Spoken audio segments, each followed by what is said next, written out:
how to add SmartThings to lock screen shortcuts on Samsung Galaxy S26 Ultra. So let's start the video. First of all, go to app library.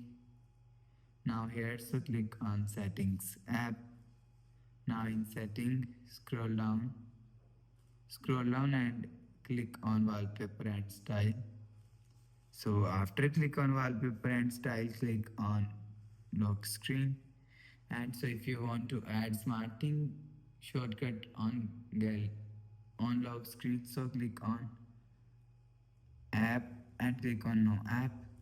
So after click on no app, click on this plus icon. So after click on plus icon, scroll down and search SmartThings. So you will see SmartThings is there. So click on SmartThings. So after click on SmartThings, you will see SmartThings is add-on lock screen. So after the process, click on done. After the process, go back to home screen, refresh home. So that's how you can add SmartThings to lock screen shortcut on Samsung Galaxy S26 Ultra. So if you like the video, please subscribe. Thanks for watching.